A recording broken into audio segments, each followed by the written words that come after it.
स्कूली विद्यार्थियों की सुरक्षा और संरक्षण के लिए राष्ट्रीय बाल आयोग ने आयोजित की कार्यशाला।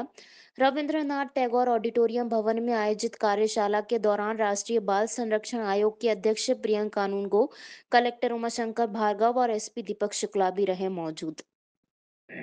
उसमें कहीं भी कोई भी अपनी निजी जानकारी, निजी फोटोग्राफ्स या बैंक संबंधी जानकारी या अन्य कोई अपनी गोपनीय जानकारी किसी से साझा ना करें। सामने वाला व्यक्ति उसका कब कैसे दुरुपयोग करेगा हम कह नहीं सकते। मैं तो कहूँगा अगर किसी अनजान नंबर से आपको वीडियो कॉल आ रहा है तो कभी भी उसको उठाने की आवश्यकता नहीं है। कोई अनजान अपरिचित व्यक्ति जिसका नंबर आप जानते ही नहीं है वो आपको वीडियो कॉल क्यों करेगा? ये चीज आप स्वभाव को हम उतना नहीं समझ पाते हैं, तो ये हमको बच्चों को बताने की आवश्यकता है। इसके अलावा एक मामला आजकल आता है सेक्स टॉर्चर से संबंधित। आपको फोन पे किसी का कॉल आएगा, वो आपको ब्लैकमेल करने की कोशिश करते हैं। ये बच्चों के साथ भी हो रहा है और ये बड़ों के साथ भी हो रहा है। इसमें घबराने की ऐसी कोई बात नहीं है। उसके पास ऐसा कोई कंटेंट नहीं होता जिसको वो कुछ ऐसा वायरल कर सके या वो कर सके। बस इसमें हमको समझ बूझ से राष्ट्रीय बाल संरक्षण आयोग के अध्यक्ष सम्माननीय श्री प्रियंका कानूनगो जी, सर आप क्षमा चाहता हूँ, जब आप आते हैं तो लोग कहते हैं साहब तो हमारे ही हैं। दिल्ली से पधारी हुई सुश्री सौम्या श्रीदास जी, मध्य प्रदेश राज्य बाल अधिकार आयोग से पधारी डॉक्टर निशा श्रीवास्तव जी। स्टडी पर्पज के लिए बहुत ज्यादा हुआ और जब कोई चीज एक इस्तेमाल में आती है तो उसका उपयोग वहां तक सीमित नहीं रहता। निश्चित तौर पर बच्चे बहुत सारी अन्य चीजें इंटरनेट पर जो सामग्री उपलब्ध है उस पर जाते हैं। फेसबुक आजकल बहुत नया चलन बना है, रील्स बनाने का, वीडियोस बनाने का, इस सब पे जाते हैं। तो इसमें मूल दो तीन चीजें अपने को ध्यान में रखने की आवश्यकता है। पहली चीज तो आप सभी जहां भी मुझे ऐसा लगता है बहुत सारे लोग स्कूल शिक्षा विभाग से होंगे, बच्चों को एक चीज जरूर बताएं कि जितने भी साइबर प्लेटफॉर्म्स हैं उसमें अपनी प्राइवेसी का बहुत ध्यान रखें। उस पर जाके अपनी प्राइवेसी सेटिंग होती है कि हम जो चीज अपडेट कर रहे हैं या अपलोड कर रहे हैं उसको कौन कौन सा व्यक्ति देख सकता है, कौन व्यक्ति उसको डाउनलोड कर सकता है, क्योंकि यहीं से उसको दुरुपयोग की संभावना शुरू होती है।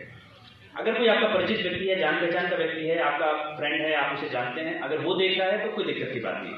लेकिन कोई ऐसा व्यक्ति जो कि अनजान है या उसका उद्देश्य है उसको गलत तरीके से इस्तेमाल करना, और अगर उसके हाथ में वो चीज लग जाती है तो कई बार उसको तोड़ मरोड़ के, कई बार मॉर्फ करके, दो चार अलग अलग चीजों को मिला के वैसा उसको स्वरूप दे सकता है जो बच्चे के लिए हानिकारक होता है। कई बार क्योंकि बच्चे इस उम्र में होते हैं 16 साल, 17 साल, 18 साल, उनको ये समझ भी नहीं होती कि अब हम ऐसी परिस्थिति में क्या करें और किसको अपनी बात बताएं।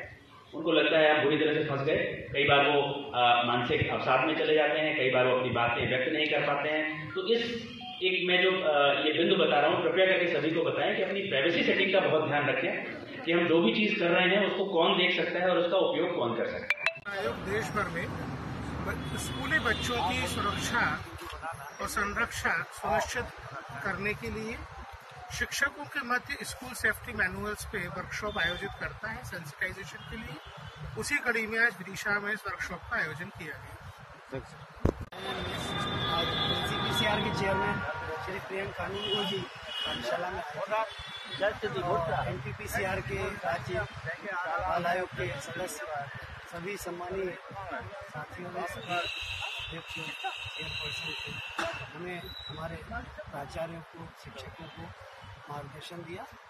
बच्चों को जो है बाल आयोग की तरफ से किस किस तरह से उन्हें रखा जाना चाहिए, और हमारे द्वारा भी आश्वस्त किया गया कि विभाग की ओर से कोई भी बच्चे को किसी भी तरह की इस बात की परेशानी नहीं होती जो और वह अच्छे से अपनी शिक्षा दे सके।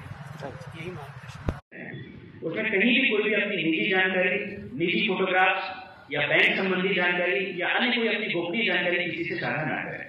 सामने वाला व्यक्ति उसका कब कैसे दुरुपयोग करेगा हम कह नहीं सकते।